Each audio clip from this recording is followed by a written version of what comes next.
guys have been doing this shit all fucking morning.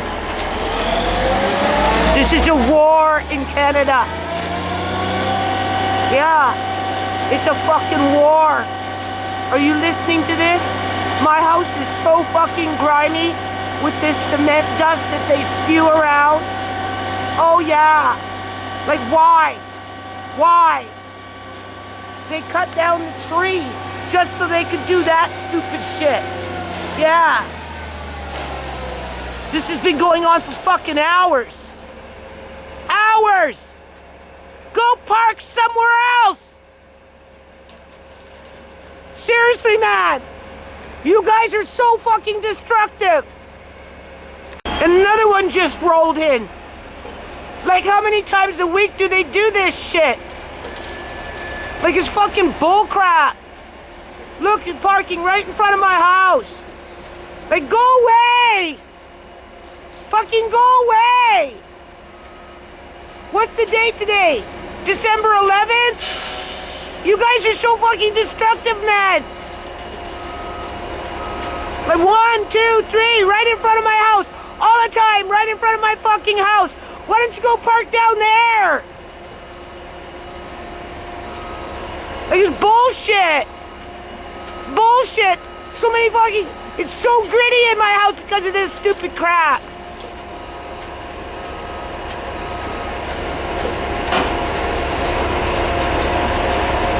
Bullshit! This is not property development. This is a fucking war. Nobody can afford those damn things that you guys are building anyway. Who do you plan on renting them out to? Subsidized fucking immigrants? Broken down fucking buildings that leak after you're done? Flood the neighborhood? Just to make sure that we got this. File a fucking lawsuit, this bullshit. I'm gonna get thrown out of my house for this stupid fucking shit? You're gonna call me a fucking homeless hobo? Because you're improving the neighborhood? How many families do you people have to throw out? Why you park right in front of my house? Go away! You just stand there and ignore me.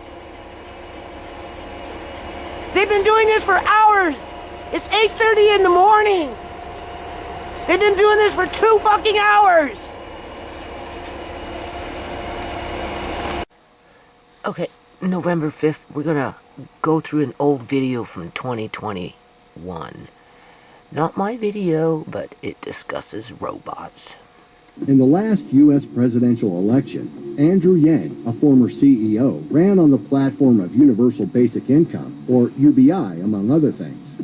Yang did not win the election, but his campaign sure brought attention to an economic concept that is being discussed in many countries around the world. Your signature policy is to give every adult in the United States $1,000 a month, no questions asked. That's right. The idea of providing every adult citizen in the country with a fixed amount of money every month, no questions asked, seems like a necessary step that will lead the society to a prosperous and utopian stage.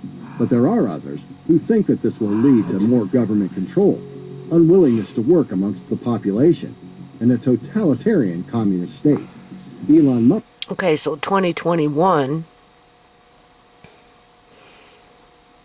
they're thinking to give people $1,000 a month wouldn't even pay a fraction of the rent people are paying today, while people are working 3 to 4 jobs just to pay rent and barely meet the bills, assuming that they can even eat and afford groceries after they pay rent. Musk says there will be fewer and fewer jobs that a robot cannot do better. Jordan. There will be fewer and fewer jobs that a robot cannot do better. Well, we already know they've got them employed as coroners, or at least in the province of British Columbia, Canada. Peterson, Now we have to start thinking very carefully through how to do the redistribution issue, and we don't know how to do that. then Shapiro, The record of universal basic income has not been particularly successful. They tried it in Ontario. They had to stop it because it was incentivizing people not to work. They tried it in Norway. It was also not particularly effective. They had to stop it. Yanni Varoufakis, former finance minister of Greece, A brilliant idea, especially in view of the failures of the welfare state. but to find the truth, we need to dig deeper, as a healthy debate and discussion is the only way to reach appropriate conclusions. So, is the UBI the only way forward, or if applied, will it lead society to a dark place? Hi, and welcome to another video on daily motivation. If you're new here, please make sure to subscribe to our channel and click the bell icon so you won't miss any updated, because we make thought-provoking videos every single week. Before further ado, let's get into the video. The debate of man versus machine started ever since the advent of technology during the first industrial revolution of the 18th century. The formation of factories and industries rendered many millions jobless who used to work with their hands without using any machines.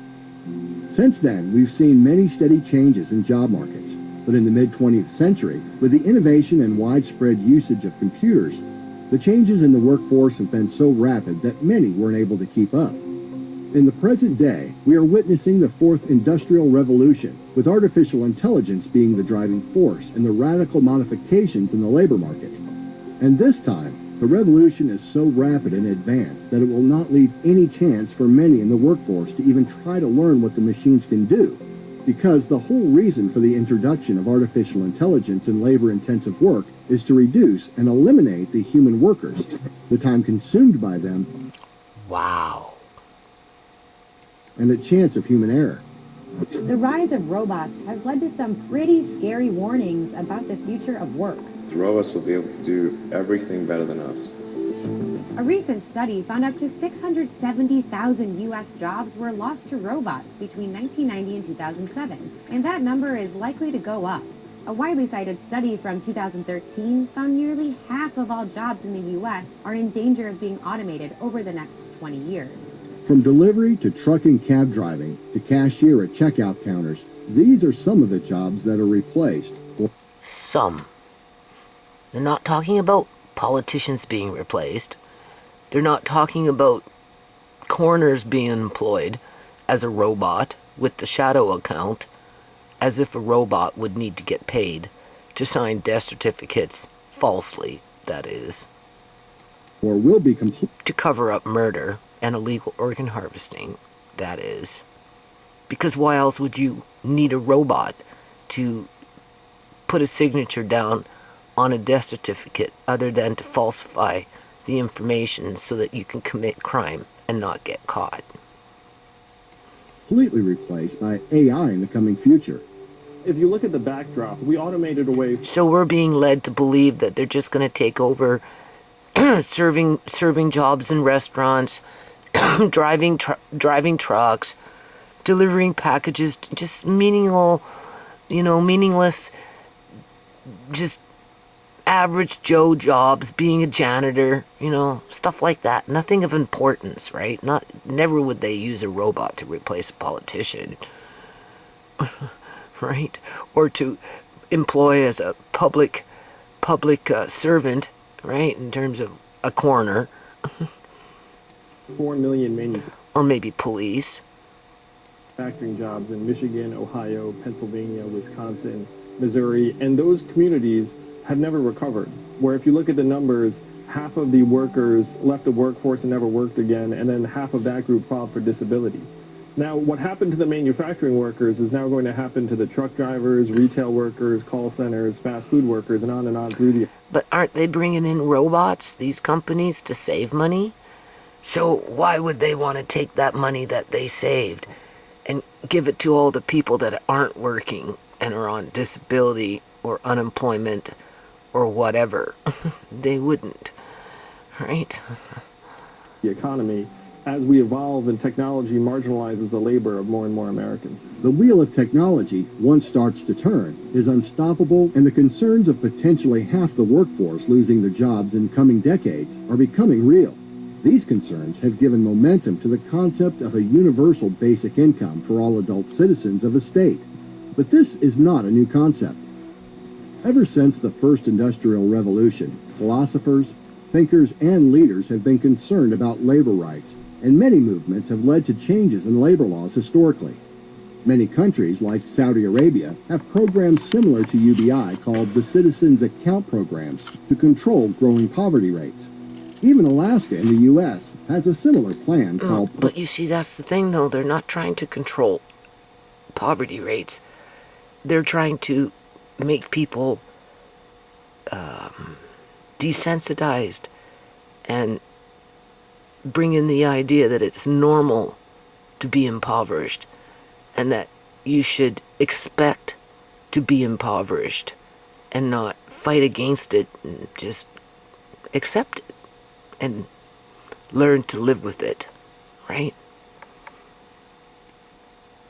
For whatever little life you have left, that is. Permanent fund dividend, which was surprisingly introduced by a Republican governor in this deeply Republican state.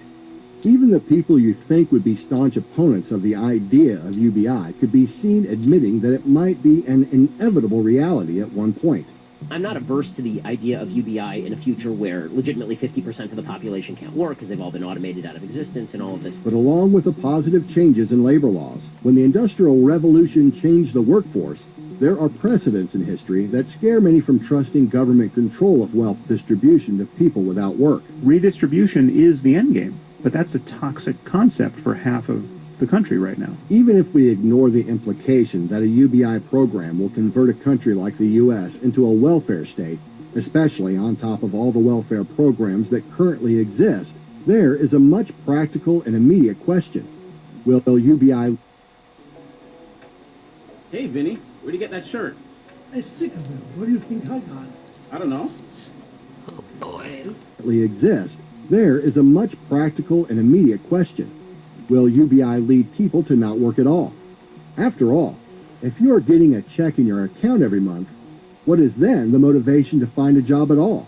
Especially when you're not qualified to find a high-paying job that requires a high amount of tech know-how.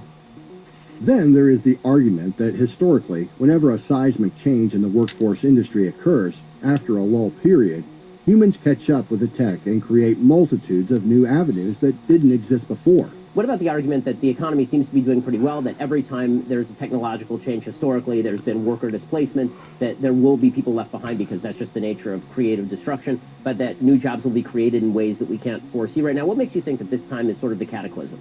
But the argument against this is that the technological shift happening this time is designed the way so that humans cannot cope with that. Once artificial intelligence starts the self-correcting and self-learning process, there is no need for a human to supervise it. Plus, the people who didn't or couldn't go to college when they were young, making them learn coding and artificial intelligence technology when they're in their 40s and 50s would be near to impossible. Today, millions of people in the richest countries like the U.S. work in transportation, and with the advent of self-driving trucks, all those jobs would be wiped out within a matter of a few years. How would society rehabilitate so many displaced people? We're producing a culture that's very cognitively complex. Like, what the hell are you going to do if you can't use a computer? Like, if you can use a computer, you're at least in the game. If you can really use one, you're hyper powerful. If you're not literate enough to use a computer, you're at zero. The other issue, as previously discussed, is if an individual doesn't have the elementary training to make them useful in the rapidly changing economy, what incentive then they have to work at all if provided a monthly free check from the government? If they can pay for their basic needs through the monthly check, wouldn't this lead to a society with a lack of meaning and dignity in individuals? What would stop society to turn into what Aldous Huxley described in The Brave New World once the UBI starts rolling? Good or bad it may be, but in our current society, individuals derive meaning through their work and profession. When you ask a person who they are, the answer usually consists of their profession. We associate our adult selves with the work we do, and that's what gives individuals the function they hold in society. When the workforce changes and you're getting a monthly check and are left with no desire or ability to learn a new skill or vocation, what would be the identity of the new person? This leads to grave concerns about mass alcohol and drug abuse and purposelessness. If bereft of the purpose we define for ourselves at a young age, it would be hard to regain that self-respect. Proponents of UBI, like Andrew Yang, present a different picture to this, as he, and many others, see UBI of something like $1,000 a month as a support system, as this amount is not sufficient to pay for all your expenses, but good enough to help you carry your life on without any dignity. A safety net for if you lose your job, you would not be on the streets the next day. Even in the U.S., it is not a new idea. No, you just be out on the streets the next week. Idea of one of the founding fathers. Thomas Paine was an advocate for it. So was the civil rights leader and even the economist Milton Friedman. The reality of the situation is that the economic divide is on an alarming rise throughout the world. A handful of billionaires are now in control of more than 90% of the world's wealth and economy. And this trend is going to increase when industries like tech become more powerful and in control of the workforce. There are ways in which a commoner can turn their fate around, but when the cost of living is high and one is barely making it to the finishing line as far as... Okay, this was recorded in 2021. At least this particular video. Monthly expenses are concerned, it gets hard to make the case for the tighten the bootstraps argument. It is true that fiscal programs like UBI can give breathing space to someone hanging by their fingernails, and with a slight increase in the spending power... So people, human beings, get $1,000 a month for not working because their jobs were phased out and they were replaced with robots who get employed in government positions, like in a coroner position, or maybe a politician's position, where they get paid thousands, tens of thousands, even hundreds of thousands of dollars, and they're robots. But humans only get $1,000 a month, and that wouldn't even cover the rent. Isn't that interesting? The money would recirculate in the economy, improving the over-the-lifestyle of the citizens. But in reality, countries that have tried something like basic income programs for unemployed people have had mixed responses. The Finland government ran the experiment for only 2 years, while some political parties dropped the idea from their campaigns. There are potential merits and demerits to the idea of providing a basic income to all the adult citizens of a state, but whether it works or not could only be determined with a long-term program and its study. If the program contributes to the overall development of that society, then it's great. But if it goes south and implodes, the results might be irreversible.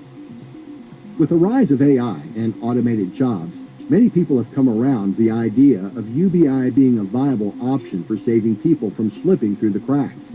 I love the idea, and it would be... So in 2021, they were thinking about saving people from slipping through the cracks as more and more robots, in whatever form they come in, were taking over human employment positions. While in 2025, because we're in December, so within less than 30 days we'll be in 2025, these people that are holding wealth, like landlords for example, they can't get rid of you fast enough and kick your asses out onto the streets so that they can make more money for themselves. Alright? So whatever they were saying in 2021 was just hogwash in my opinion. Just an illusion to not make you panic. But now people are starting to panic. Yeah. Amazing if you won. I mean, it really would be fascinating. And like I said, I've done a complete 180 on the idea of universal basic income. We're going to go through a revolution. You'd rather undertake it than undergo it. The reality of the matter is that the change in the workforce is already happening. Small local stores, mom and pop businesses are disappearing, and this situation has only been exacerbated during the pandemic.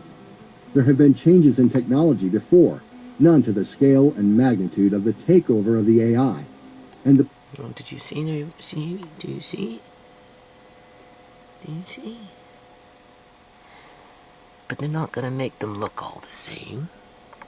Hell no. They need individual faces with different dimensions to their jaw structures with beautiful teeth.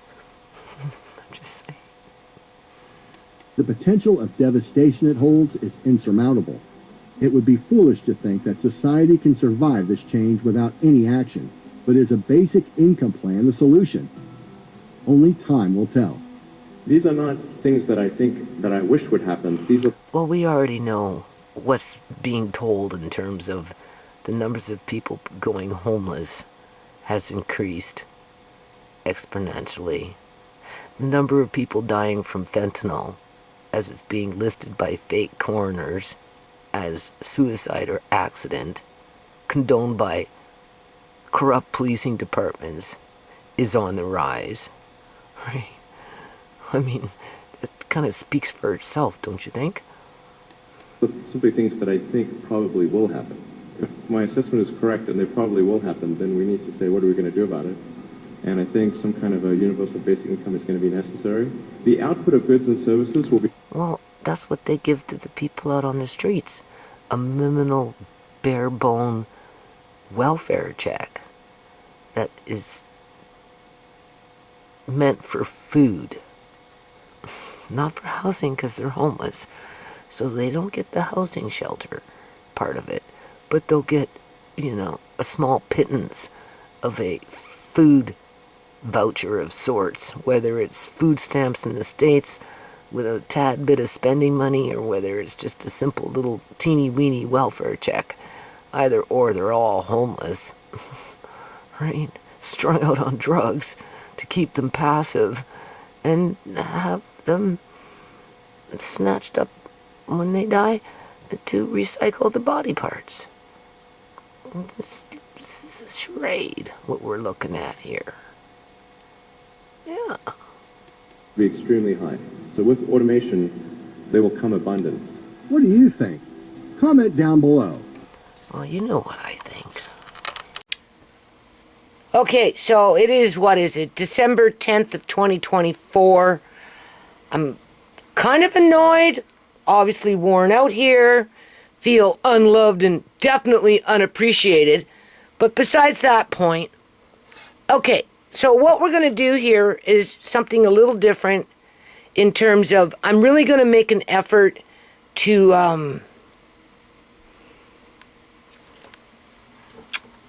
as I make chili, basically with this piece of meat that came in at $6.99 a pound on sale. So what would have costed $48 cost me $31.50. It's just a chunk of beef, to which my neighbor a while back gave me this hand crank.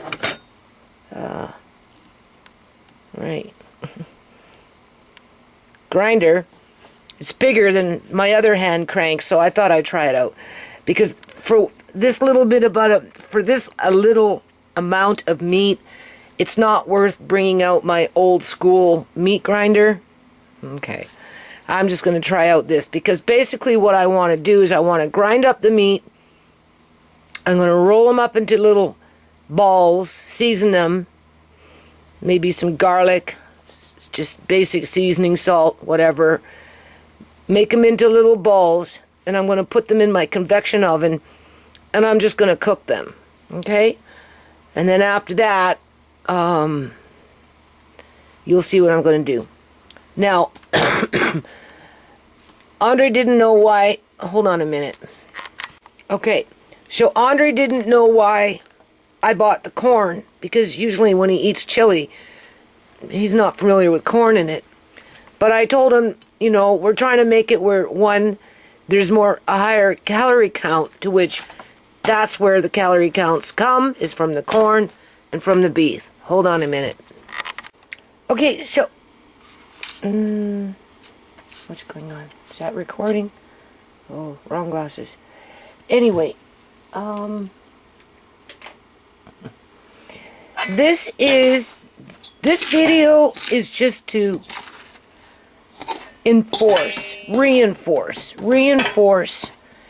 the idea in people's minds to prepare as much as they can their own foods while being frugal to not be wasteful, whether out of ignorance, in terms of being naive, you just don't know, or haste makes waste, right? You know, being lazy, whatever, okay? So what this is, okay, this was containers of cottage cheese, unopened, yogurt, plain, no flavors, unopened, and a sour cream that was unopened, that had sat in my fridge for the most part for several months. Now I had 2 other containers in there. I can't see. I'm going to have to get a different pair of glasses because we're going to talk about these cans in a minute. Now I had 2 other containers along with the containers that I dehydrated here, that when we opened them up and Andre looked at them for me, because, you know, right, they were starting to mold. So anytime you see even a little bit, chuck it out, okay? It's not worth it. If you have a yard, put it in the compost, okay?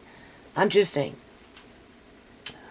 Where the other ones, they went as far back as May, okay?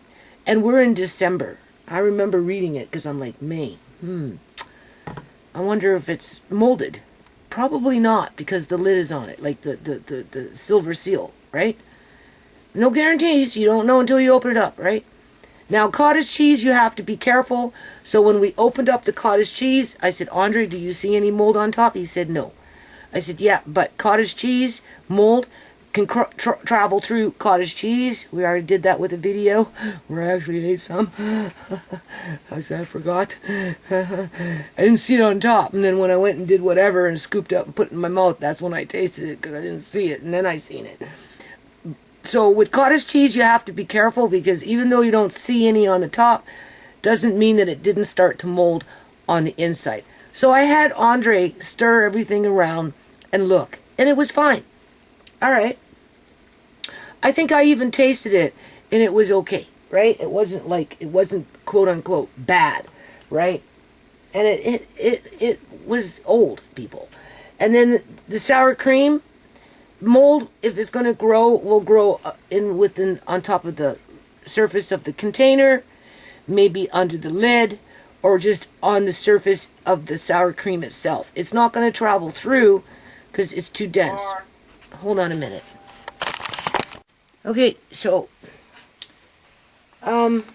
just topping off with a few things. Condensed milk in a can and stuff like that. On sale.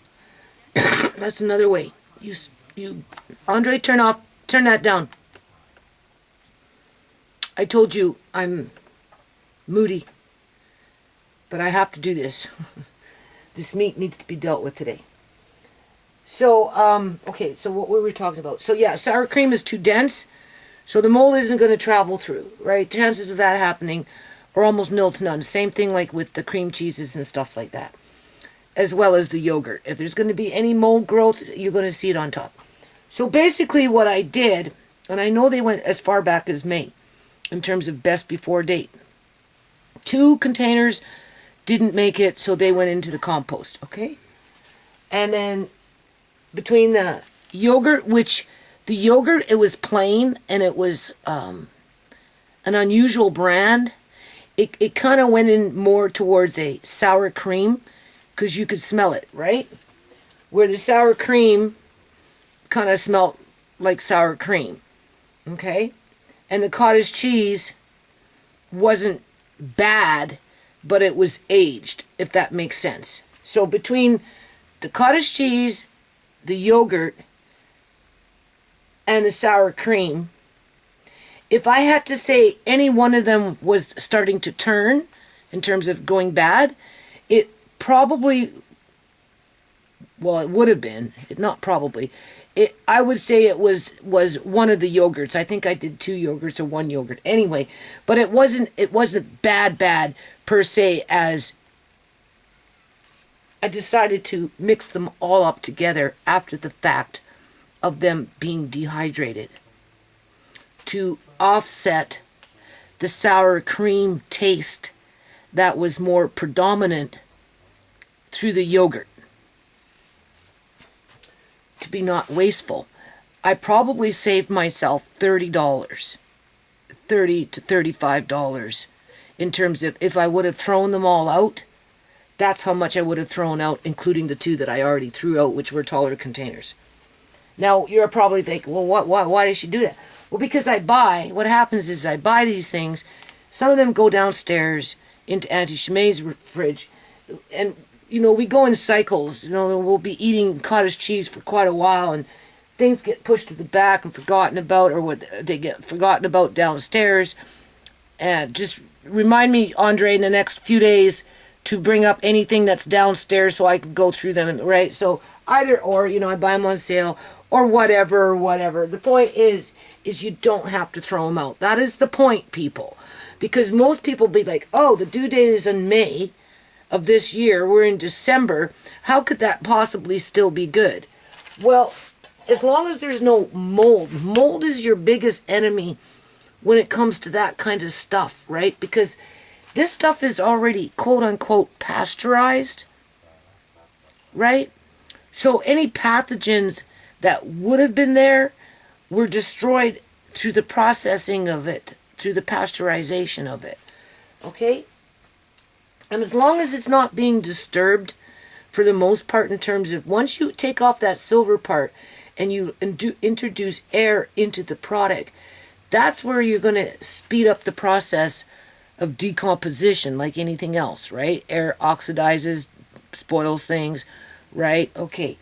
And the older the product, as soon as you take off the lid, the faster it spoils, obviously, right? Because it's been fermenting. That's what's happening. Now, after dehydrating everything really, really good, grinding it all up, saving myself $35 at least, right? If I was to smell it, honestly, it kind of smells like a Parmesan cheese. Yeah, it really does. You can use it as a buttermilk mix. You can use it as a sour cream mix in terms of, for cooking, right? Whatever macaronis and those kind of things, right? In terms of taste, okay, I'm going to taste it now.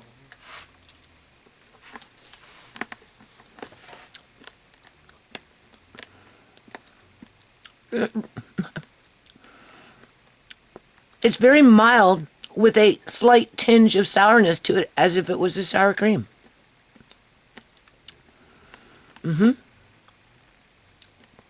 So, if you wanted to, and I might do this, but maybe not, because I don't got time, right? But when I dehydrate cheese, I've got cheeses downstairs that need to be dehydrated, right? You could add in grated, dehydrated cheddar cheese, a sharp cheddar cheese, with this, and it would be good. Or you could use it as is. I'm just saying. But most people would be like, oh no, it's well past its due date. Food is like, you got to learn to not be afraid of it, really. Right? I'm just saying.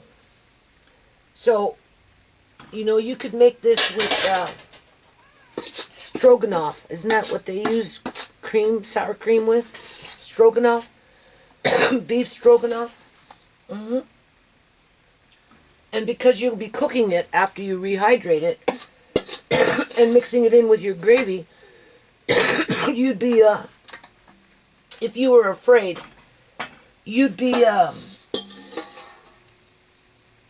ensuring that nothing's going to get you. Okay? I'm just saying. Now, my neighbor, of course I'm working with food, I've got all these histamines going. I really want to move. I can't, because I need a proper laundry room. This back door is no good. The glass is hanging on a thread in its frame. And I get like big gaps just everywhere. And moisture coming in here all the time. And anyway. Okay. So with that, what I just did,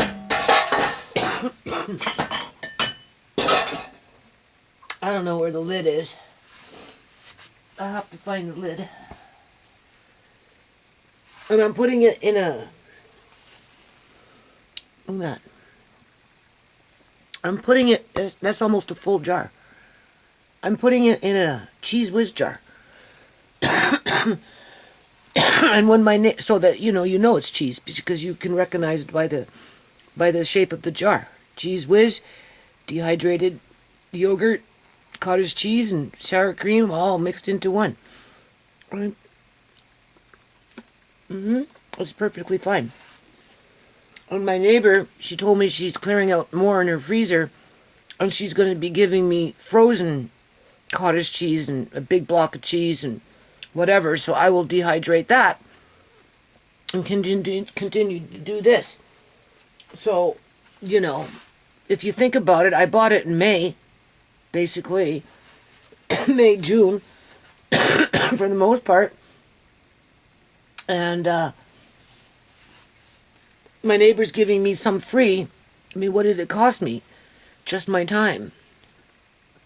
Because most people would have thrown it out, not fully understanding that they can do this. And you can get a lot of meals around this in terms of just a supplement to the meal, right? Whatever meal you want to make. Okay, now I'm going to have to turn this off and get some glasses, because we're going to talk about this stuff in comparison to what I'm going to do. This is going to be a long, probably drawn out video, because we're going to talk about calories, where calories come from, how to boost your calorie count. I'm even going to go out of my way and weigh as I go, so that we can get a guesstimate in terms of the number of calories per jar, because I'm going to be making 2 pots, one to eat with Andre and Amari and myself, and we're going to give some to them downstairs, right, to Mark, Kane, and Marina. Where the other pot, right, is going to be canned into jars. Now, technically, Andre was supposed to do this in terms of the prep work and blah, blah, blah, blah, blah, but right now, things are still kind of zooey. I just had that order come in, right? It's just easier if I just get to it, do the first run. Because what's happening here is, okay, we're going to talk about chunky soup. As we know, companies are cutting back on their ingredients. There, my nose is running. As we know, companies are starting to cut back on their ingredients, and in order to save costs, as well as we're dealing with shrink inflation. Hold on a minute. Okay, so let's get back to what we were working on here. So, clearly I have to clear off all these cans, but before I do that, I wanted to talk about this stuff, right? So, this here is a chunky soup, Texas-style barbecue beef. Andre really likes the taste of this, but as I was saying before I cut off the camera, we know that companies are cutting back on things, whether they're shrinkflation, shrinking the product, charging the same amount of money or more money. The point is it's less product, or they're changing the ingredients, cutting back on ingredients, supplementing ingredients with other ingredients. What I'm trying to say is, Andre just had a can of this about a week ago, less than a week ago. He said that in the whole can of Texas-style barbecue beef, there was only 2 pieces of meat. That was it. Mostly potatoes. Go figure. So where did the company cut back on in order to keep the can at $3 to $4 a can for the consumer? Well, they obviously cut back on the beef now, didn't they? If you only had 2 little pieces of beef in there. And you have to remember, this beef isn't like this kind just cut and canned. It's ground up and who knows, right? Like, seriously, like they say it's beef, but what part of the beef? And right? Was there any supplement to the, because when you put it in your mouth and you chew it, it's nothing compared to a chunk of meat that's been canned, because, right? Even with me grounding it up the way I'm going to ground it and then make them into meatballs, cook them in my convection oven. And the reason I'm doing it in my convection oven is because my light bulb in my oven blew out, so we thought. Andre went to change the light bulb and the bloody thing started sparking, gave him a shock, and then through that process it busted off the part that screws in. So it's like I have to unplug my stove to be able to get that out before I can put another freaking light bulb in there. But I have this old convection oven, so I'm going to use that to cook up my meatballs, right? And then, okay, so you'll see what I'm going to do with that. The point is it will be 100% ground beef. And in this situation, it is beef sirloin tip roast, right? And even that is going to have a different texture after being ground than what you find in these things, which makes me suspicious. In terms of, okay, you say it's beef, but there must be something else put into the beef to make it the way it is in the can compared to the way I'm going to do it. All right. No, I don't see very well. Now, in terms of calories, because it's, quote, supposedly with the beef, because it's the beef that's going to bring in the higher calories, for 1 cup, this is about 2 cups, right? It's 540 mils, 515 mils. 515 mils. So there you go. It got smaller in size. Okay? It used to be 540. Andre, please, you know I'm tired. Highly sensitive. Not when I'm talking, please. I thought you said your throat was sore. All right. Okay, just be quiet, please. All right, so this is about 2 and a little bit cups of food. Right? It's 190 calories per 1 cup. So that's 380 calories approximately. So we'll just round it off at 400 calories, supposedly, in this can. So you got to ask yourself, if it's not coming in with the beef because there was only 2 pieces of meat in here, the last time Andre had one, which was less than a week ago, because I buy him for convenience for him when he's hungry, right? So he's been wolfing them down here and there. But I said, you know, before I go off and buy more, especially when he told me that all he had was the 2 pieces of meat, I'm like, well, forget it. You know, if that's what you want, chili, that kind of thing is easy enough to make and can. I have some downstairs in Auntie Shemai's room, but again, you know, it's issue, right? So I don't go down there right now. Plus, I'm busy up here. But once I get everything more organized up here, then yeah, you know, I won't have to spend very much money on groceries because I've got chili already downstairs. But we're going to make for upstairs for now. Because I'm not replacing this unless I absolutely want to in the future, just because. Other than that, no. This is the better way to do it. I'm telling you, okay? So, alright, so where are the calories coming from? Because it's not coming in with the beef. You can't say it came in with the beef when there was only 2 pieces of meat and everything else was basically potatoes. Alright?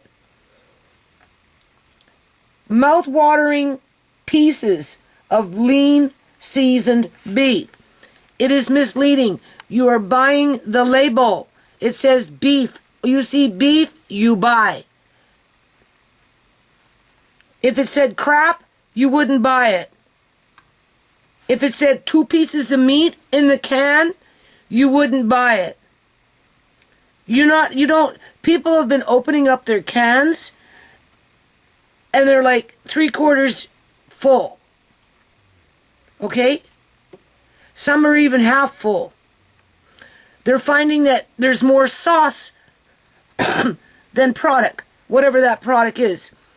More sauce versus vegetables. More sauce versus meat.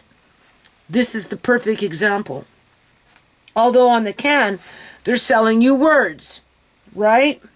Seasoned beef with black beans and corn. Simmer in a chipolette and canine infused dip worthy broth. How was the broth, Andre? Good. Okay, so the broth was good, but in terms of beef, they lied. Two pieces of beef? Come on, people. All right, so now in terms of ingredients, let's look at the ingredients quickly. Water, obviously, I suppose. Now, when I cook mine, there won't be water. So why they use water, I don't know. Because any water that's coming into mine, what I'm gonna be basically making a chili con corn. Corn to bring in those extra calories, right? And didn't it say there was corn in this? Didn't I just read it? Either or, any liquids that are coming in would come in from canned tomatoes. I'm going to use 2 of these. These are Heinz navy beans, maple. So there's a little bit of liquid in that. And if I was to use canned kidney beans, I would use that liquid. But I even went out of my way. Now I've got beans coming out of my yin-yang in this house, but I'm still somewhat how do you say that? Disheveled. You know, I'm just kind of scatterbrained. You know, just. So I didn't want to go on a hunt for freaking kidney beans. I just wasn't in the mood for it. I have them all over the place, but so I just made it. I cut to the chase. I just made it real easy on myself. They were on sale, and I bought myself a little bag of dark red kidney beans. To which, if I was to put these in water, I can almost guarantee you that they would sprout. And I'm going to cook up 3 cups. I think 1 cup of kidney beans, dark red kidney beans, or kidney beans in general. 1 cup will produce 2.5 cups of cooked beans. Now, actually, I should cook up 4 cups, just for the sake of it. Because what I don't use for that, I can always use for something else, I suppose. Right? And then this way, because I'm making 2 pots. You know, and I'm going to can. It would be really, really nice if I could can at least 7 quart-sized jars. That would be really nice. Give 2 to them downstairs and leave 5 for upstairs. And then 1 pot gets divided between the 2 households. And you just call it a frickin' day. Right? And we're going to figure out approximately how much calories. And this is going to be tough. We're going to figure out, and I'll probably have to do this in 2 parts. We're going to have this video, right? We're going to figure out approximately how much calories are in a 1 liter size jar. Okay? Now, I don't think this beef, honestly, will be enough for the pots, because I can already imagine the pots, because I'm going to use my big pots, right? And, because even if I get more than 7 jars canning, I'm okay with that, right? Like, more the merrier for me. Because Mr. Gobbleguts over there, he'll just whatever, right? And I got a little bit of pork coming today. So I might just end up grinding up that pork, making meatballs, cooking them. And then when I go to fill my jars, I'm going to be putting in my pre-cooked meatballs, beef and pork. I'm going to weigh them out per jar. Okay? I'm not going to worry about the pots that's being divided between the two households. I'm going to worry about what's going inside the jar. So, you know, we've got six, or we'll say five beef meatballs and 4 pork meatballs, or 5 pork meatballs into one jar. And then after they're in the jar and they've been pre-cooked, basically, right? You start putting in your beans and your sauce, because that will be cooked separately. Okay? Do you see what I'm saying here? And then it will be much easier for me to calculate how many calories are going into that jar based on the quote-unquote meat, people. And we're not using potatoes. In this situation, what I was looking at, I mean, I don't know how many calories are in potatoes, but let's just read the ingredients. All right, water, potatoes. That's why you got all those potatoes, because that was the first ingredient that was listed. So therefore, that's what they say. Go with the, if you read, right? So that's why he said it was mostly potatoes. Well, they list potatoes. Tomato. You're not going to get a lot of calories in tomato paste. Okay? And then seasoning, or seasoned beef. Well, in the jar that in the can that he opened up, all he got was 2 pieces of beef, where in my jar, depending on the size of the meatballs that I make, you're going to get a lot more than that. Let's just put it that way, okay? Black beans. Well, we're not using black beans. We're using kidney beans, and we're going to start soaking them tonight. I may do 4 cups. That might be too much. I'm afraid to do too much, right? But then I could always grind them up and make bean burgers with anything left over and try it. We could try that. So I'll probably cook up 3 to 4. We'll see. Because I've got canned kidney beans as well. If I feel like I don't have enough, I can always open up one of those and pour that and the liquid into the chili, right? As well as we got this. So yeah, at least 3 cups. I'm going to cook up 3 cups of dried beans, start soaking them tonight. And then we've got corn. Now that's where you're going to get a fair amount of calories. How much corn did that can have? It had barely any. Hardly no corn? Yeah. Yeah, because there's a shortage on corn, people. That's why. Okay. You know, if they're not making corn oil for vehicles to run their cars or whatever, their diesel engines or whatever, they're feeding it to the animals, or they're shipping it overseas. So yeah, you don't get much corn, even though that's where the calories are supposed to be. So far, I would say that their calories are coming in, quote unquote, with the potatoes, right? Modified cornstarch, red bell peppers. I've got peppers, so we're going to be putting peppers in ours. I'm going to be putting celery in mine. I'm going to be putting onions in mine. Okay? And then sugar, obviously, that's a big one when it comes to calories. That's the magic trick. Okay? When you get these things and they list a calorie count, but when you compare it to the actual, like tomatoes, for example, tomatoes really don't have a lot of calories, right? They really don't have a lot of calories. But as soon as you start adding the sugars, like in terms of tomato sauce and that kind of thing, right? That's when the calorie counts go up, right? As well as your cornstarches and your fructose and all that other crap, right? Okay? They make you think you're getting a lot of calories, but that's what you call empty calories, all right? There are no nutrients in sugar outside of, if you go with a dark brown sugar, you'll get a little bit of nutrients with the molasses in it. Or with the panela sugar, you'll get magnesium with the panela sugar, right?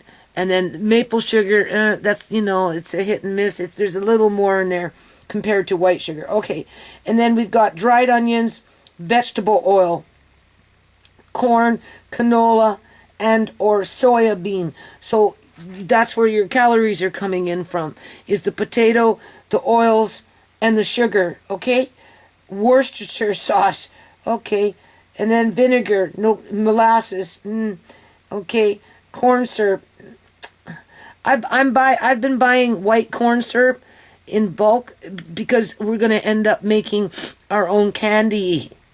Instead of buying candy, Andre's going to learn how to make candy. Same thing with the chocolate chips. I stocked up again on chocolate chips. Forget about buying chocolate bars in the stores and stuff like that. They're ripping you off, okay? You'd be better off to make yourself old-fashioned homemade chocolate chip cookies, old-fashioned homemade oatmeal chocolate chip cookies, old-fashioned banana chocolate chip muffins, old-fashioned just freaking chocolate cake. And I've got baker's chocolate that Andre can actually make little chocolate candies. So I'm phasing out buying chocolate bars and all that crap, okay, in replace of make it yourself. Everything you need is there, okay?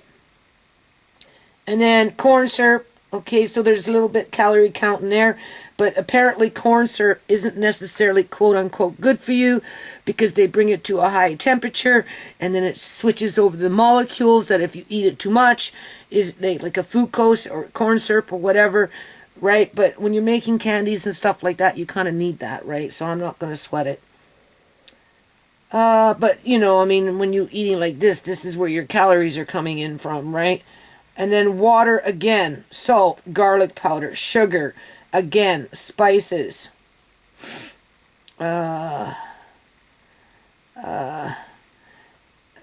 tamarind, I don't know what that is, caramel color and flavor, sulfites, dried garlic, salt, hot sauce, cayenne peppers, vinegar, salt, garlic, yeast extract, dry chili peppers, flavor, smoke flavor. So where do you think your calories came from? It sure in hell wasn't the beef that they're advertising. 2 little pieces of beef in a whole can? What's the point? Well, for $3, did you expect to get a lot of beef? For a quick fix? I suppose it works, right? But, you know, I don't want Andre learning to depend on this in order to feed himself when I'm not around. So technically he's supposed to be doing the prep work, but everything is still too gumpy because I'm still doing shit around here, right? And we can't leave Amari by himself. Tisha doesn't want the bumble chair no more, so I have to bring that here, but I have to clean out my little storage area there, which isn't very much. And then maybe when we get that here and that happens, Amari will be Chef Amari. I'll make him that little white chef hat with the little coat, and he can sit in his bumble chair and be with Andre and I, as I teach Andre how to do this, because I tried to explain to Andre, you know, it's one thing to give a man a fish, but it's another thing to teach a man to fish. I want Andre to learn how to fish. Canning is one way. Now this one here just says beef, chunky beef. All right. For whatever reason, the calorie count is lower. All right. What does it say? I don't read French. Okay, so beef. Mouth-watering pieces of lean seasoned beef and full serving of hearty vegetables simmered in a herb-infused gravy. They're selling you words. All right, ingredients. Beef broth. Well, that's better than water, but then it says water. Beef stock. So all they have to say is beef stock, beef broth, add the word water, and it could be 3/4 cups water to 1/4 cup beef broth. Do you get what I'm saying here? Okay, just be aware of that. Carrots, potatoes, seasoned beef, peas, tomato paste, celery, modified cornstarch, wheat flour, vegetable oils, Salt, anyway, so on and so on and so on. Corn, okay, and it just keeps on going. Spices, caramel, color, flavors. All right, so where's the first one listed was carrots and then potatoes. Yeah, seasoned beef. How many pieces of beef do you think is in this can? When this can over here only had 2 pieces, and this one had the higher calorie count at 190, where this one's coming in at 150. Isn't that interesting? 150 calories for this, 190 for this, but only 2 pieces of beef with very little corn.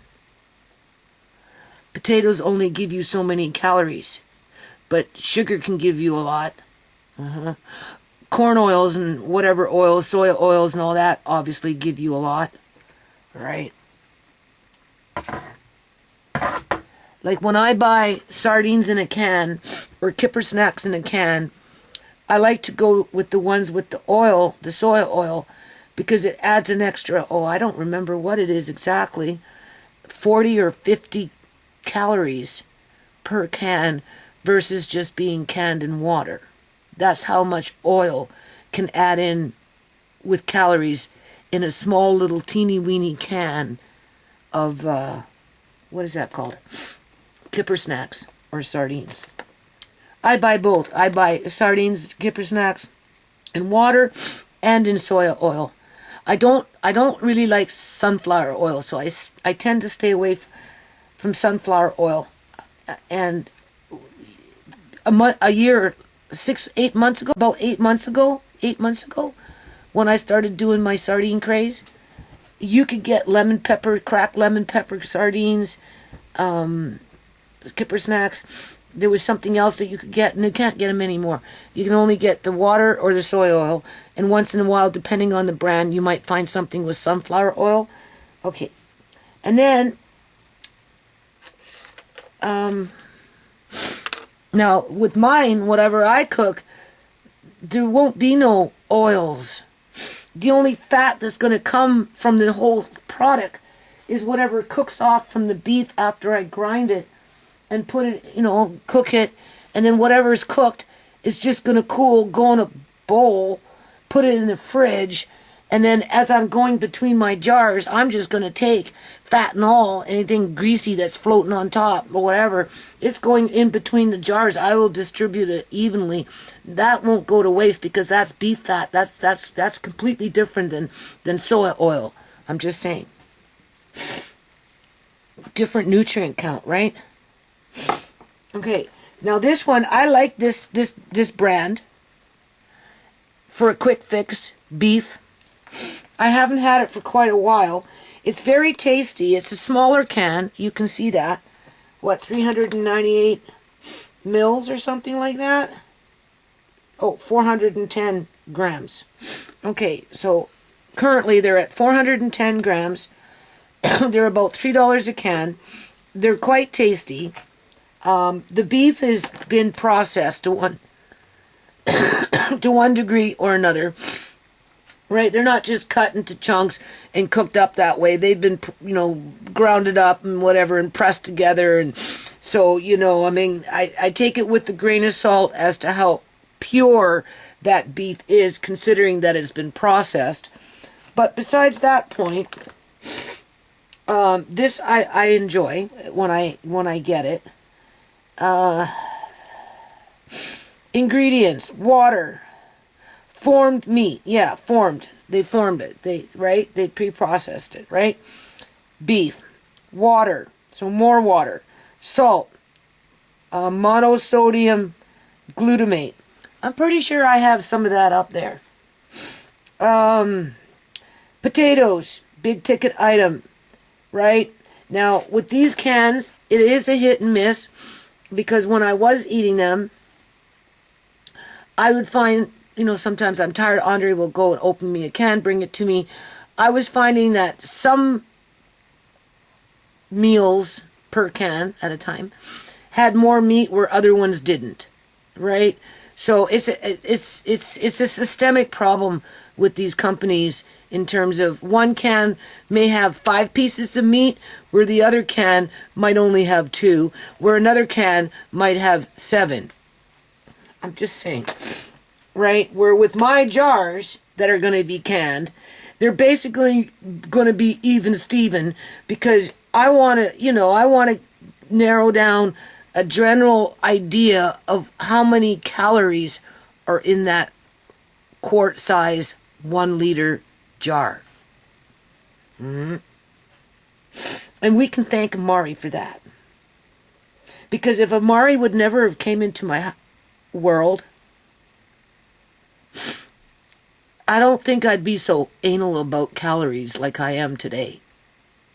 But today is, in today's term, in this day and age, this is where you really need to pay attention to it.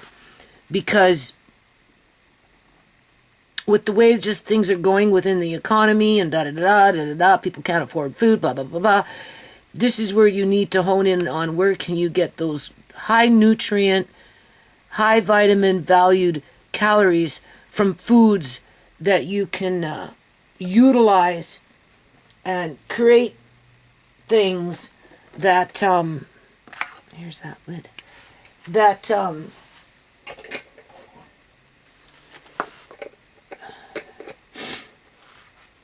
can keep you and your family healthy.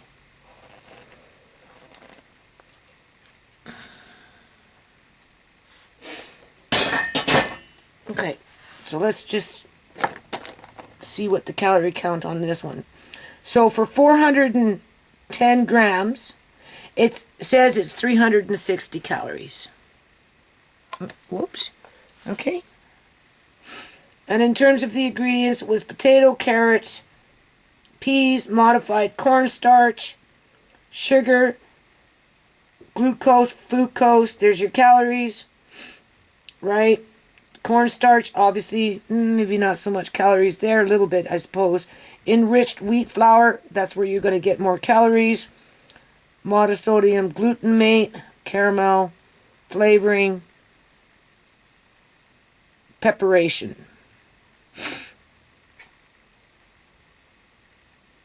So they got potato listed right next to the beef.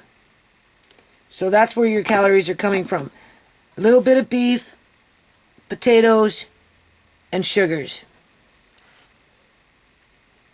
And wheat flour. Okay. I know I brought out a chicken one here. I normally don't buy the chicken because I'm always looking for that calorie count. This is a chunky soup. For whatever reason, the calorie count on this is high. 280 calories for 1 cup. Because of the corn. Chicken corn chowder. Okay? So, that's why I bought it. Because of the corn and probably the milks.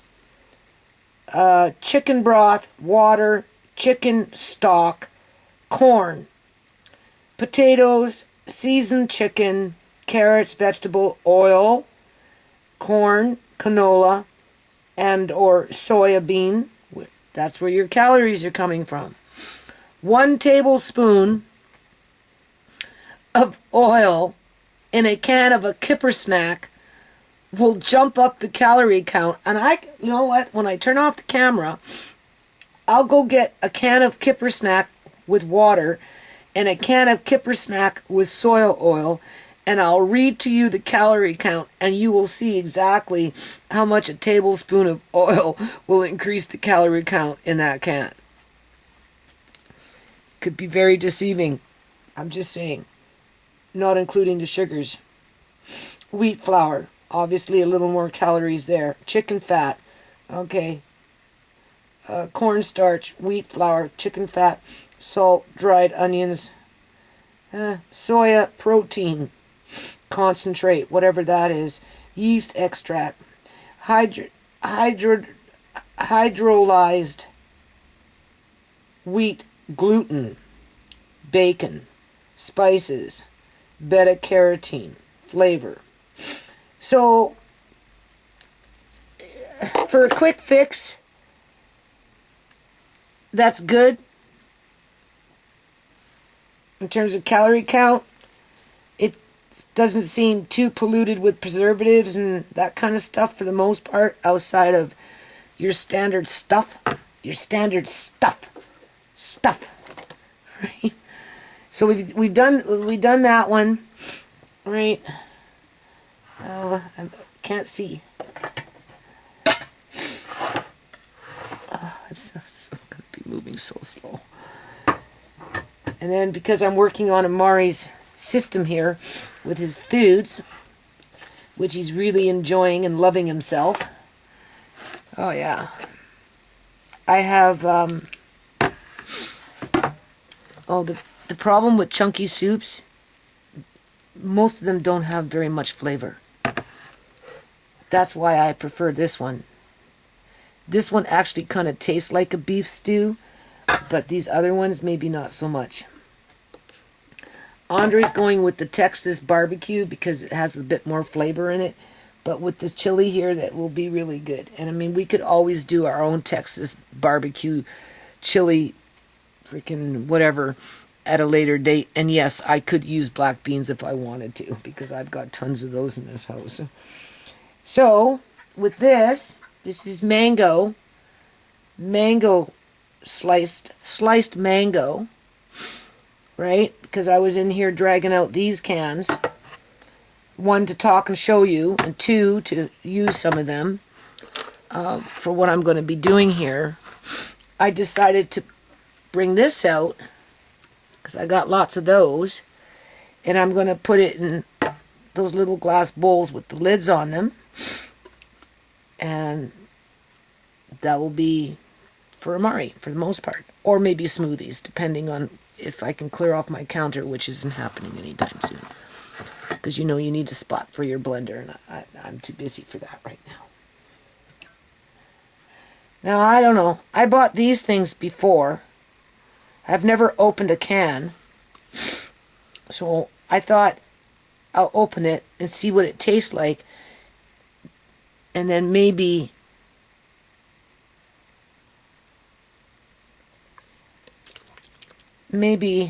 we'll put that in with the chili. And then I've got some old cans of tomatoes, which at this point don't seem to be compromised. I've got other cans, but again, you know, I'm in the process of moving things around and stuff like that, so I don't know. I won't know if this can has been compromised or not until I open it up. Because some of these cans are old.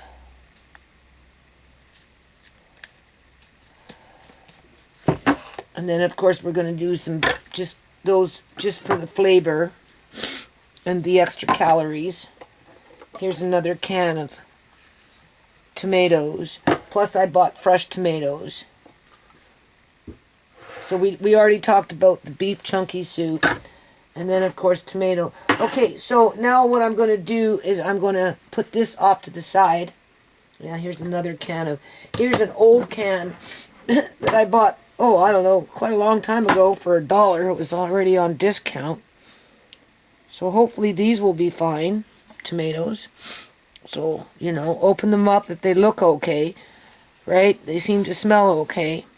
I'd still taste them, though, because they've been sitting in a can for a very, very, very long time, because this is old, right? And when that happens, you know, tomatoes, right, might end up tasting tinny, and I don't think I want my... It won't kill you, right, unless it's spoiled inside the can, but I don't think it is. I just don't want that tinny taste, though. So, oh boy. And then we've got this. I don't normally buy Great Value tomato sauce, but I did then. So I got a few of these kicking around, so I'm going to use this. Half a cup is 40 calories. Right? What's the ingredients? Oh my god. My kitchen is cold because of my back doors. I got gapes in it, right?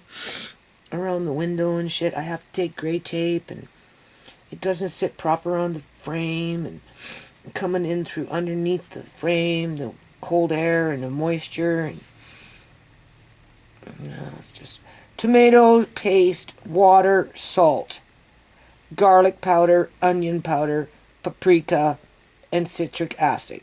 So it's pretty generic, right? So that's good. So okay, so let me get on with this meat because I have to weigh it out. I don't know. Do you like when you? Well, I'm going to weigh it out. I'm going to make the meatballs approximately the same size. Cook it, cool it, put it in the fridge, and then maybe when I'm ready to start filling up my jars, I can weigh out portions of how many I want and kind of keep it. So if you know, a quart-sized jar, we can put maybe 200, we'll just say 250 to up to 300 grams of beef, and more than likely pork, meatballs into the jar, and then our sauces between the two pots will be basically the same. This will go into one pot, the other one will go into the other pot, this will go into the one pot, the other one will go into the one pot, you know, that type of thing. That's how I'm going to do it. I'm going to do a 50-50 between the two pots so that we know approximately how many calories are in each pot after it's all said and done. And then try and hone it in with how many calories are in 1,000 grams, which would be the equivalent of 2 cans approximately of, okay, right, okay. So this is 515 grams, or sorry, 515 mils, which is, well, we'll just, I don't know. I think grams and mils, oh, God, they confuse everything. 457 grams is like 1 pound. I'd have to convert that over to see how many grams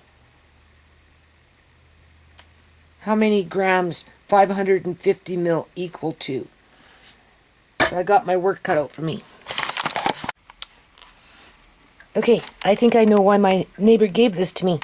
I like it. It cuts nice, except you have to really use elbow grease on it, and the plate thing moves all the time because of the butterfly screw on the bottom doesn't. I don't know. I think it's missing a piece. Anyway, all right. So we got these. I'm glad I bought this. You can see how much I paid. $11.45, $2.49 a pound. It's the only reason I bought it, because I'm buying chocolate chips, right? And then there's the beef. Now that's not enough for 2 pots. So I'm glad I bought this. Yeah. So, but what I'm going to do is I'm not going to combine the two together. I'm going to grind them up, obviously, separately. Right? And I'm going to cook them up separately in terms of meatballs, that is. Right? And then, like I said, 5 beef, 5 pork into a jar with the sauce, the onions, the peppers, the corn, 10 meatballs, depending on what size I make them. If I make them a fair size, medium, not too big, right? Just maybe that size. I'll make them small. Make them kind of small. What I'm trying to do is defeat from this disintegrating into the sauce. I want a person to be able to bite into a piece of meat. If they want to break up the meatball and spread it out, that's fine. But if they want just that comfort food, that's basically what it is. And I'll write on the jar pork, meatballs, beef, meatball, chili meal or something like that. Chili con carne with beef and pork meatballs. That would work.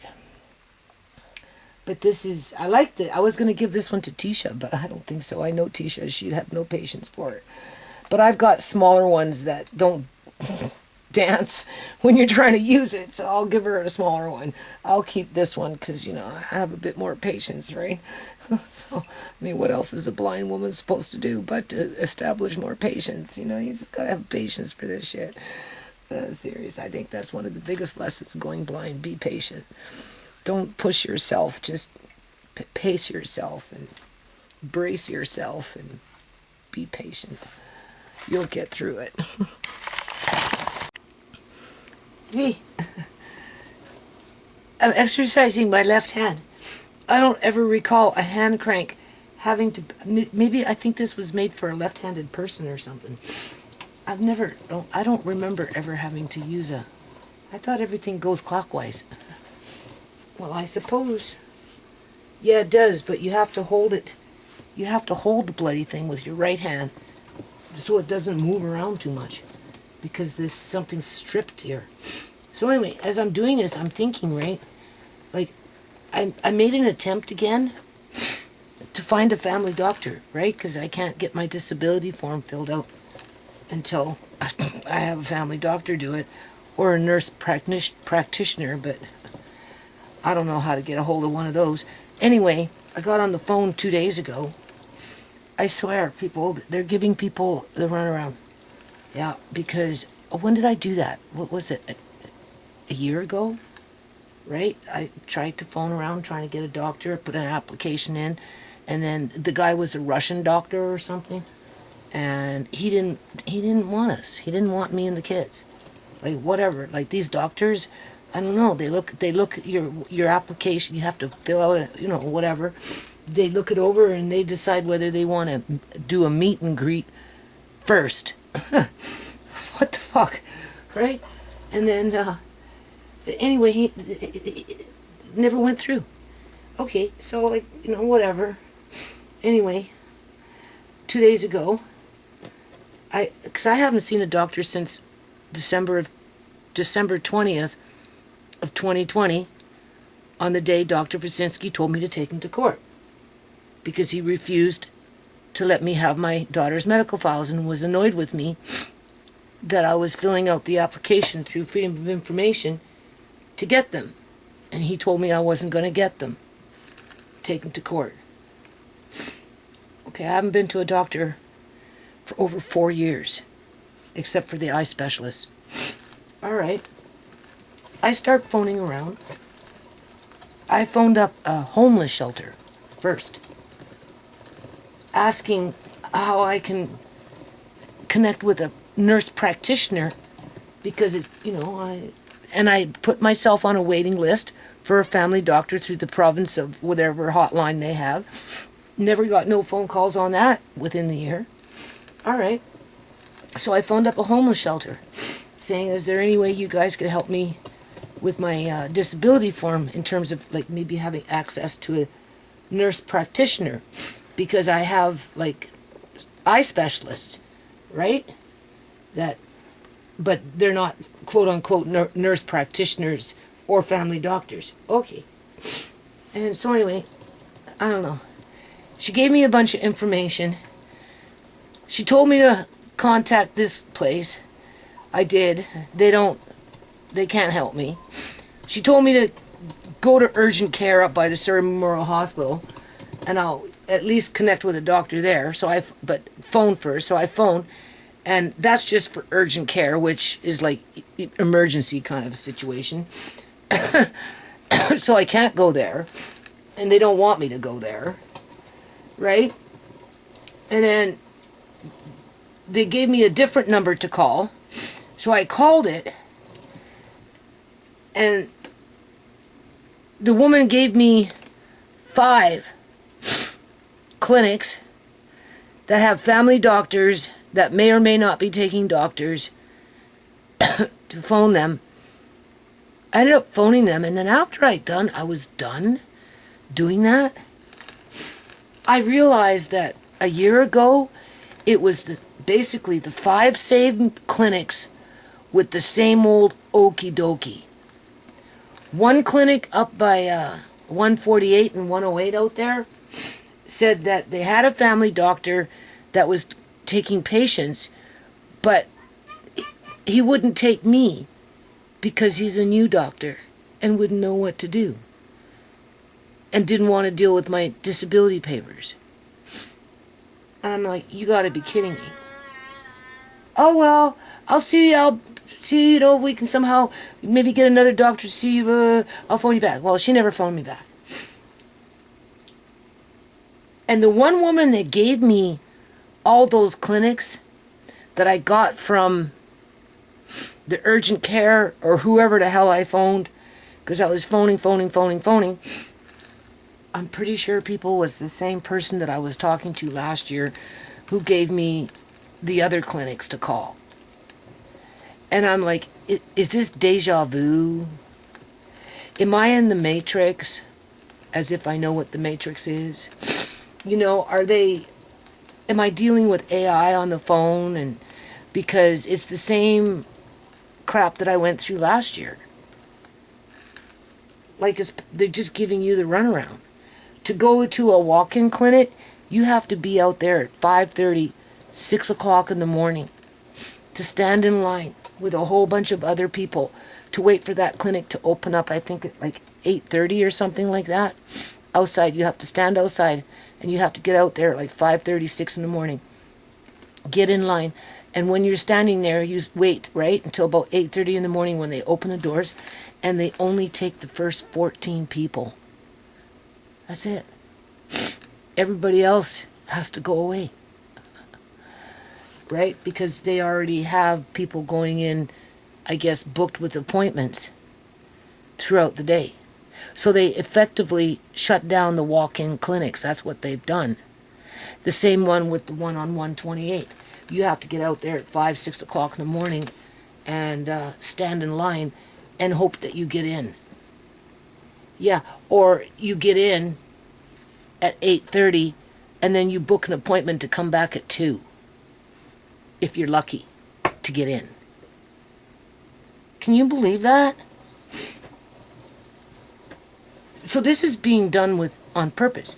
So anyway, this other clinic where I sent last year the kids' information, my information, for that Russian doctor who obviously was prejudiced against Ukrainians, clearly, because I'm Ukrainian. Chorny is a Ukrainian name. He would know that. He didn't accept me as a patient and the kids, right? Okay, so a year goes by and I'm like, well, fuck Judy, you know, like, you got to do something, right? You're just living in a la-la land here. And then the woman said, yeah, we're accepting patients. And I'm, oh, great, this is great. Like, you don't even know. I've been on the phone all day, blah, blah, blah. Oh, well, you know, I'll just send you something in the email and you just fill out a little bit, right? And it wasn't the same form that she had given me. I'm pretty sure it's the same clinic, people. It wasn't the same form that they gave me before. It was just a bunch of questions that I answered and I emailed it back to her through reply. She told me she was going to get on it. I haven't heard anything from her yet.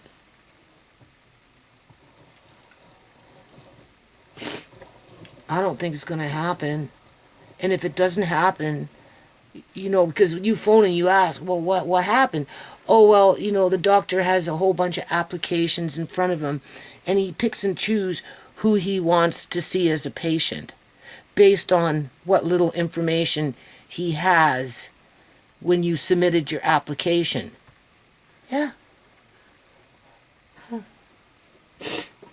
That's stupid. So it makes me want to file a lawsuit before I die with no health care. Unless, of course, I end up at urgent care. And then you know what will happen in that situation. I'll probably die anyway. It will be like a Pastor Granny situation.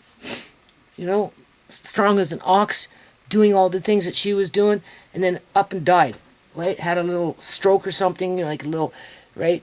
She was awake and talking before she went to the hospital with a little heart attack or something. She ended up dying 3 days later with her family being denied access to be with her because they weren't inoculated. Yeah, so nobody really knows what happened to her. Yeah. So I don't know. Like, it was like deja vu. Like, come to think of it, I went through this last year. I phoned the same clinics, probably talked to some of the same people, assuming it wasn't a fucking recording with AI, because that's kind of how I'm like feeling about it. They're just stringing you to an AI system that makes it look like they're taking patients, when in fact they're not. Like, it's stupid. So I can't get my disability form filled out. I don't know. I think I'm going to try and see about trying to connect. I don't know how to connect with a nurse practitioner. You can't get into the clinics unless you want to stand outside for 2 hours, freeze your ass off, and then come back 5 hours later as if I can just pick up and go with the kids. Yeah, okay, I don't think so. It doesn't work like that. It's not that simple for me. Not to mention I'm freaking blind yet. Right? And then you know what the excuse is why it's like that? Do you see what I'm doing? Actually, this isn't so bad because I never really ever exercise my left arm. It's always right. Everything's right, right? Amari is everything left and the right is like this for him. Anyway, I've been doing this with the beef and I'm doing this now with the pork. Yeah, boy, I can feel it. Oh, yeah. I can feel it.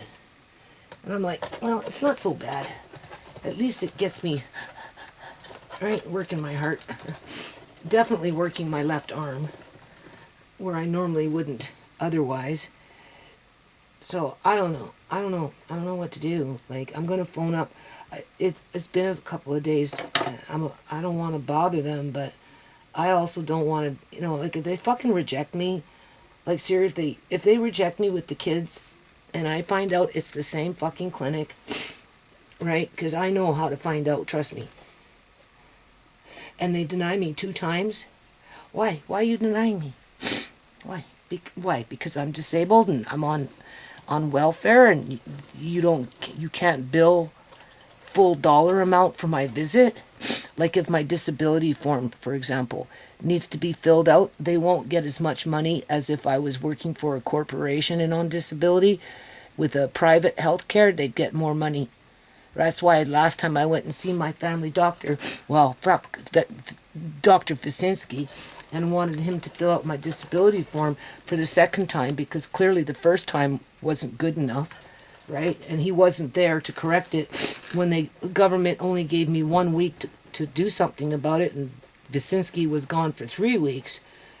So it nothing came out of that. And then, you know, before he told me to take him to court, because we were walking, he said, no, I don't want to fill it right now. Come back in the new year, and I'll do it in the new year. I said, okay. He says, but you have to pay me $250, which is illegal, because the government pays him for that. But in their minds, it's not enough. And then when he seen me filling out the paperwork to try and get, you know, Shmei's and Sierra's medical files, that's when he told me to take him to court. That's when I never went back. And Judge Ross, the last dude that threw it out of court, right, in terms of the lawsuit that I filed, he told me to take Dr. Visinski to court.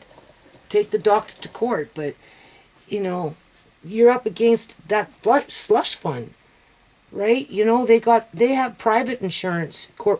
They have the government protecting them with Fraser Health Authority and their lawyers with their, what is it, $6 billion slush fund, $2 billion slush fund to fight malpractice and all those kind of things, you know, personal injury and whatever these doctors can do to us, as well as they pay into their own private malpractice insurance through a corporation up in the Toronto area, and that's another $6 billion. So they have like an $8 billion, $9 billion slush fund with all these legal lawyers to fight little people like me as we're falling through the fucking cracks. Like, seriously. Yeah. And crooked judges cover it up. Yeah. Exactly. That's what they do. They cover it up. So I'm going to phone next week. And if she turns around and she tells me, oh, doctor already made his decision, all this other crap, well, I'll tell her, no, I don't think so. I think you guys are discriminating. Yeah, I think you are. I think you're being too picky and choosy, and you're looking for people with private health care so that you can make more money for your clinic. That's exactly what's going on here, right? So in the meantime, so basically what I'm doing here, I'm taking off meat from this, and what's that? And there are just remnants of with a little bit of meat on them. So this is the last one. So I'll take off the majority of the meat. I'm glad I bought it because what I'm doing, I would not have had enough. It's just, it's going to be cumbersome because I have to break everything up into separate containers, separate pots, whatever I'm doing, because I'm making it harder on myself by wanting to, you know, narrow down that calorie count per jar, right? So you have to be a little more thoughtful about what you're doing. Yeah. But that's okay. And of course, Andre was out in the yard working a couple days ago. Did that on his own. That was nice. And then his uncle took him to the gym. And they worked out. And then he took him swimming after the gym. And now Andre's saying that he's not feeling that great. His throat's all clogged up and scratchy and, you know. But he wants food. So, I can't win for losing that. And I'm like, well, just after I'm done doing what I'm doing here, just get a can of soup for now, being that your throat's all messed up. All right.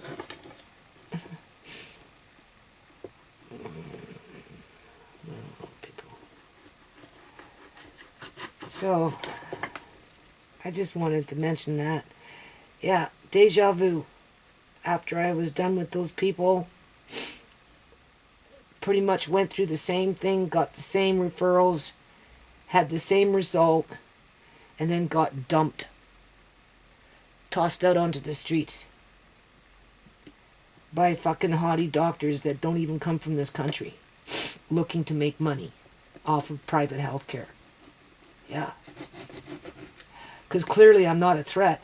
The only medicine that I'm on is the eye drops. That's it. I don't take no pain medications. You know, I'm not a high need patient. I don't even like going. Fuck, I haven't been to the doctor for 4 freaking years, for crying out loud. Just to the eye specialist, and the one time to the hospital to get my eyes checked so I could get a referral for a specialist. Other than that, I can't, I don't want to be around doctors. I don't trust them. But, you know, there comes a time when I suppose you need them, right? And right now my biggest need would be my disability form and maybe a blood test to see if I'm maybe a little diabetic or gestational. Well, I'm not pregnant, so I wouldn't be gestational diabetic, but I could be a borderline diabetic because, one, I don't eat regularly. I tend to consume a lot of coffee and sugar. And, like, I can go hours and hours and hours and hours. Like, when I'm doing stuff like this, I can go hours. As a matter of fact, yesterday I hardly ate anything. And the same thing for today, because I'm, like, under pressure to, right? So, you know, your blood sugar spikes, see? That's what happens. And the only time I ever went diabetic, I went gestational diabetic with Marcaine. But I gained a lot of weight with that. I'm not gaining weight. But I'm tired, that's for sure. But then I work hard too, so. And I consume a lot of sugar. But come the new year, like I'm not shopping that much anymore. I'm done. I topped off. You see, there's a little bit of meat in there. Nothing major. You know, I'll cook that up after I'm done doing these now. I'm grinding the meat. I will definitely cook up tonight as soon as I'm done this. I'm going to do the beef meatballs first. This pork, I'm grinding it up because this is already dirty, but I don't think I'm going to cook these tonight because I'm already tired, and I have to, oh my God, and I have to go through I got more chocolate chips, more condensed milk. I like to count everything, make sure I, got everything right, and some more tomato paste, because once it's all said and done, Andre and I will be making pizza pockets, those kind of things, little pizza breads and just cheese pizza pretzels, and all homemade. We're going to be this year is going into the wholesome homemade direction. That's where you save your money. That's where you get better food for nutrients, and you can build in a higher calorie count that isn't empty calories. All right, that's what I'm doing here. I'm building in a higher calorie count with the meat right off the top. Yeah. And then the corn. All right. There won't be oils in it, but there'll be a little bit of fat in it. Animal fat, which is different than oils. It's easier on your body and it's healthier for you. You can hear it. Oh my God. So if I ever want to exercise, this is how I do it. In terms of my left, because I can really feel it in here, right? Ooh. Right? As if I don't got time to exercise. Because I exercise every day when I'm running around doing what I'm doing. As a matter of fact, my back has been sore for the last week. I don't know why, but it has been. No. So, I think there's more beef, definitely, than there is pork. Oh, boy. Definitely getting tired. And then what I'm going to do is wash my hands, and I'm going to peel a whole clove of garlic, at least. Like a whole bulb, I should say. And I'm going to see if I can run it through this. At least once. See? At least once. And then chop it up with a knife after it goes through. And spread it between the two.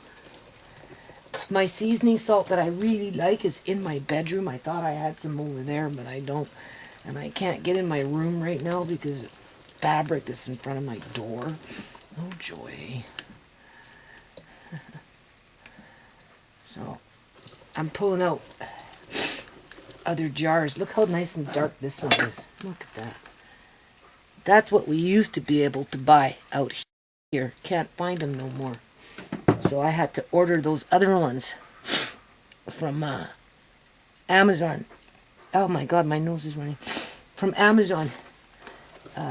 From the States. Paid way too much money for them. These are much, much, much more nicer. Look how nice that is. Yeah. This one's Cajun spice. So I think I'm going to put some Cajun spice into the meat with a little bit of garlic. And then I have chicken, the keg. You know the keg? Keg. I'm pretty sure this is the keg. Well, I don't know about this one, but one of them is chicken. One is steak, one is chicken. It's very, really sharp, but just a little bit. Just a tad little bit. We'll see. That's about it. Oh my God, I need a tissue. Okay, there we go. Yeah. And then this, after the beef meatballs are done, this little stuff. Because I have to use my convection oven because I'm afraid to use my oven because the thing is broken in there. It's an open electrical outlet. There's a cover over it. Probably be okay. But I don't think I want to chance it right now.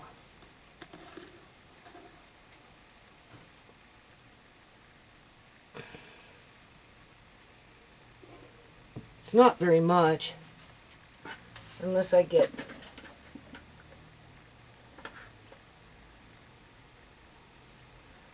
take out a little more. Yeah.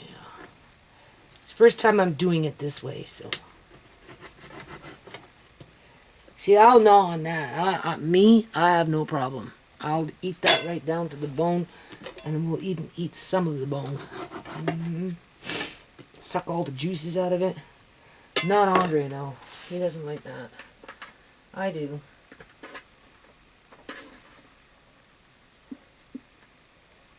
I don't want to make it too fatty. Yeah. And I'm leaving a little bit of meat on these bones, just a little bit. To some degree or another. If Andre doesn't want them, I'll eat them.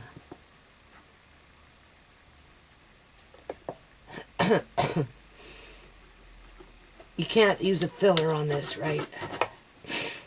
Like if it wasn't being canned, you could mix in breadcrumbs to make them go a little further. But I mean, technically you can't do that when you're canning, so I'm not even trying to do that. Good enough. It is what it is. I'm glad I did it. I just need that little extra to get my last little bit of exercise on.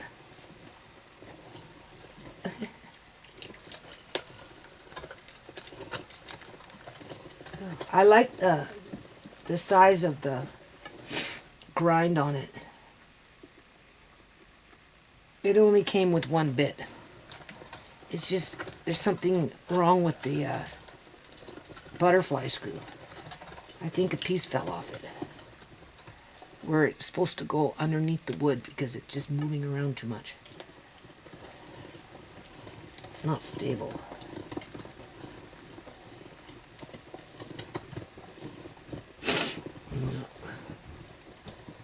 Okay. I think that's it.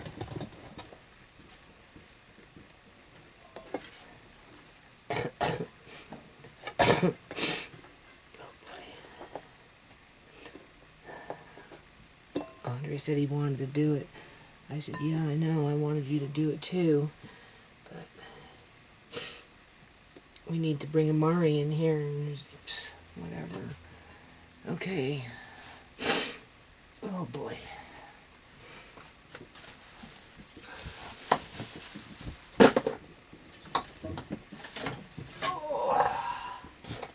Oh yeah, definitely more meat. Beef than pork. But that should be more than enough for two pots, I would think. Right? I mean, ideally I'd probably want more, but that's what, 30, what was it? I don't even remember how much it was. $32 almost.